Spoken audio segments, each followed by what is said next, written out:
Density and specific gravity. So let us first define terms. So density is the mass per unit volume of a substance. Its unit is usually grams per cubic centimeter. And because the gram is defined as the mass of 1 cubic centimeter of water at 4 degrees Celsius, the density of water is 1 gram per cubic centimeter.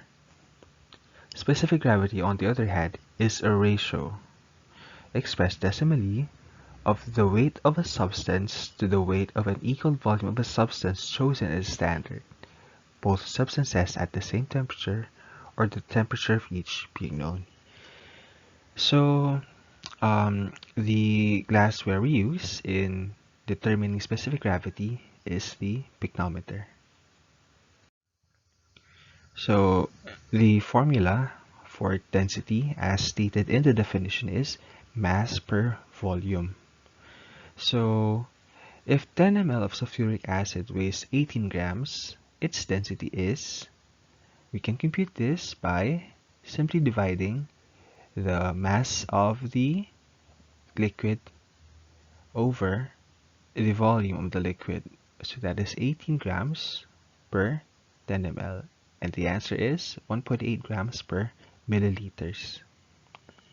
For specific gravity, as said earlier, it is a ratio of the weight of a substance, the weight of another standard. And usually the standard used is water.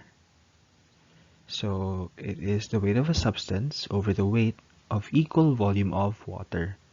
So for example, if 54.96 ml of an oil weighs 52.78 grams, what is the specific gravity of the oil? So since we can assume that 1 ml of water weighs 1 gram, it means that 54.696 ml of water weighs 54.96 grams. So simply, we divide the specific gravity of the weight of the oil, which is 52.78 grams, by the weight of the water, 54.96 grams. So the answer is 0.9603. And again, specific gravity has no unit. In comparison, the density of a substance is a concrete number, whereas specific gravity is an abstract number, since it is a ratio. Whereas density varies with the units of measure used, specific gravity has no dimension and is therefore a constant value for each substance. Thus, whereas the density of water may be variously expressed as 1 gram per ml, 1000 grams per liters, or 621 per 2 pounds cubic feet, the specific gravity of water is always 1. Okay? So here is a summary of the computations regarding specific gravity. So again, specific gravity is the ratio of the weight of a substance over the weight of an equal volume of water. So using this equation, we can simply derive other values. For example, we can derive the weight of a substance using the volume and the specific gravity. So that is weight of substance equals volume of substance times specific gravity. So it can also be used to determine the volume of the substance by simply dividing the weight of a substance to the specific gravity. Okay, so you can work yourself uh, uh, in different situations by simply trying to maneuver through the whole equation. Okay, so here are sample computations. The first one, a 50 ml of pycnometer is found to weigh 120 grams when empty, 171 grams when filled with water, and 160 grams when filled with an unknown liquid. So calculate the specific gravity of the unknown liquid. Okay, so what is the significance of the weight of the pycnometer? So it is used to determine the weight of the water and the unknown liquid. Okay, so since the weight of the water plus the pycnometer is 171 grams, we should subtract it from 120, the weight of the pycnometer, to get the weight of the water, which is 51 grams. And we should also do the same with the weight of the unknown liquid. So the weight of the unknown liquid is 40 grams. So since we have the weights of the following liquids, we can simply divide these, and using the formula, we will have 40 grams divided by 51 grams is equal to 0.78. Again, since this is the specific gravity, it has no unit. Next, what is the volume in milliliters of 1 pound of methyl salicylate with a specific gravity of 1.185? So, in deriving the volume of the substance, you can simply do so by dividing the weight of the substance over the specific gravity. So the answer would be 383.1 ml. So what is the significance of specific gravity in the clinical setting? So specific gravity is an important factor in urinalysis. So if the normal value of the specific gravity of urine in normal adults is 1.01 and 1.025, anything lower or higher than that would be considered abnormal. So this would be this could be the basis for various diseases. Okay. Expressions of concentration. We've learned from the previous topic that percent means by the hundred or in 100. Okay, now the following are expressions of concentration involving the percent. So we have percent weight in volume, or W over V, percent volume in volume, or V over V, and percent weight in weight, or W over W. Now, the gist in these terms is that they are expressing the number of either grams or volume of a constituent in 100, always 100 uh, grams or ml of a solution or a preparation. So what does that mean? For example, we have weight per volume. If the given is 10% weight per volume, it means that there is 10 grams of a substance in 100 ml of a solution. Okay, so take note of weight and volume. Of course, the unit for weight would be grams, and the unit for volume would be ml. So grams per ml. So if volume per volume, we will have ml per ml, and if weight in weight, we will have gram in gram. Okay? So here is an example. So how many grams of dextrose are required to prepare 4000 ml of a 5% solution? So first, let us write the given. So 4000 ml represents 4000 grams of solution. And since there is 5%, usually we can assume that it is weight per volume. So 5% means that there is 5 grams per 100 ml. And since we are looking for the number of grams, should we multiply or should we divide? Of course, to cancel the ml, we should multiply the given 4000 ml. So the answer would be 200 grams by simply multiplying 5 over 100 times 4000. Okay, so 2000 grams. Next, examples of volume and volume calculations. So how many milliliters of liquefied phenol should be used in compounding the following prescription? So Liquefied phenol is 2.5%. Calamine lotion, AD, 240 ml. Sig for external use. Okay, so to compute this, we simply multiply the volume in ml times the percent expressed as a decimal. So it is 240 ml times 0.025. That would be 6 ml. Okay, so let us refresh in converting the percent in decimal. So we have 2.5% as the given. So how do we convert this into percent? We simply divide it by 100. So we would have 0.025. Okay, so that's where we got it. Now, if we solve this by dimensional analysis, we just do what we did a while ago. 2.5 ml per 100, right? So this in this we show the relationship of 2.5 and 100. So, and we simply multiply it. So what would we do with it? Since the ml is used as both the numerator and the denominator, it is fixed that they will both be cancelled. So in order to have ml as the final unit, we should simply multiply it. Okay, so 2.5 ml over 100 ml times 240 ml is equal to 6 ml.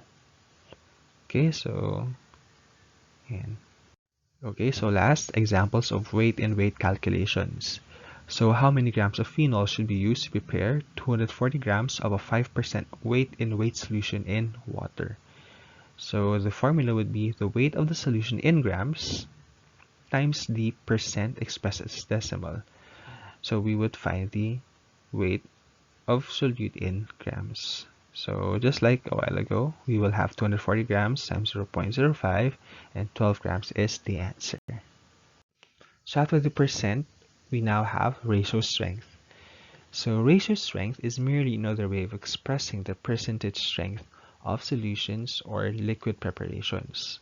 So for example, 5% means 5 parts per 100, or 5:100.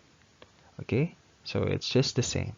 Although 5 parts per 100 designates a ratio strength, it is customary to translate the designation into a ratio, the first figure of which is 1. Thus, 5:100 is equal to 1:20. So to put it simply, it was simplified to lowest terms.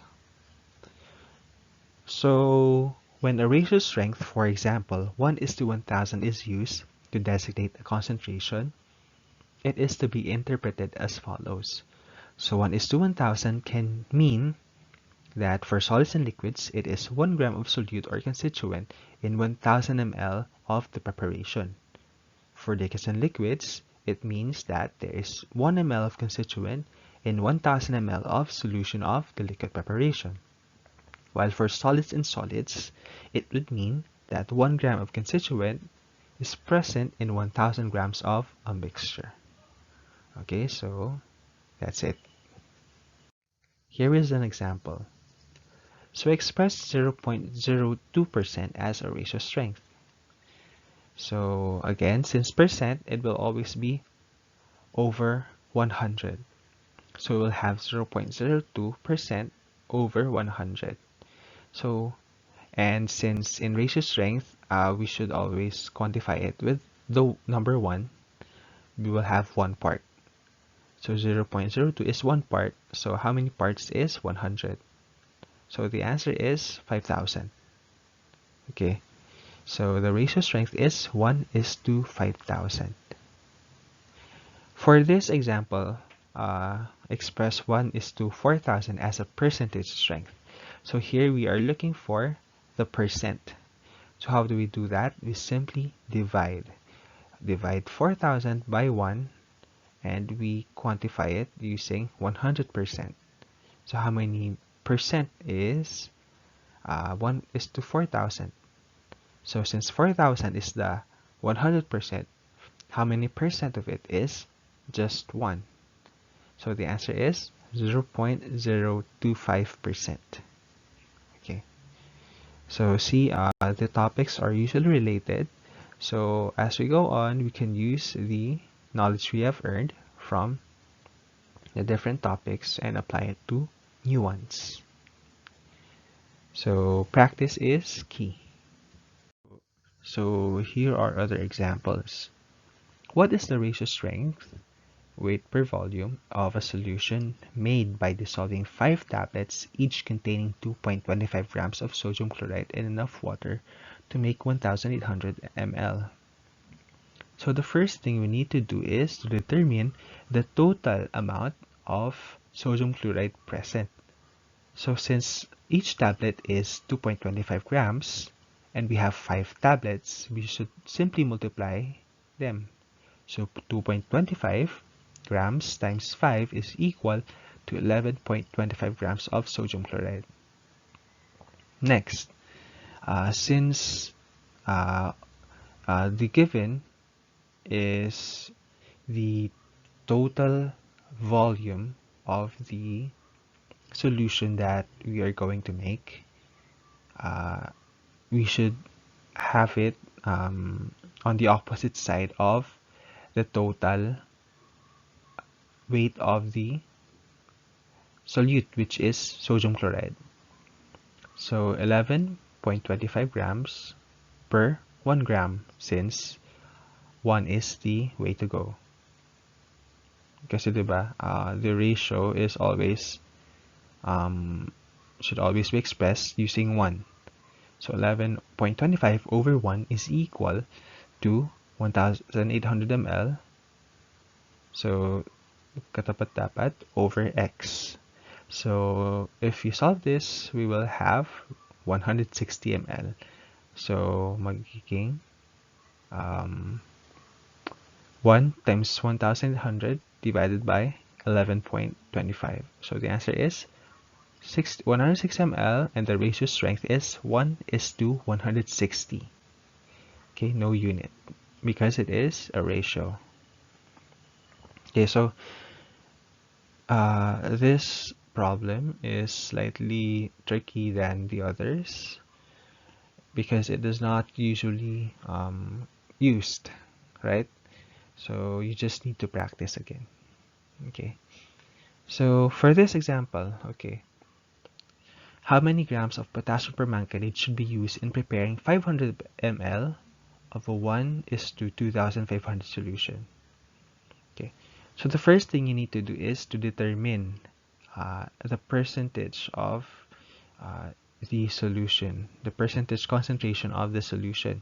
So 1:2,500 is also equal to 0.04%. How did we get that?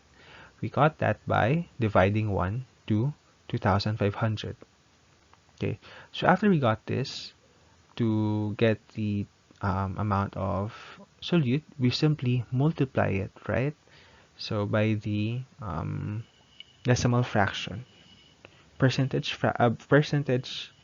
decimal strength of the solution. So we have 500 grams times 0.0004. Where did we get this? We simply divided 0.04 by 100. So 500 times 0.0004 is equal to 0.2 grams. So that is the answer. Another method is using dimensional analysis. 1:2,500 means 1 gram in 2,500 ml. So 2,500 ml is equal to 1. So this is the 1:2,500 part.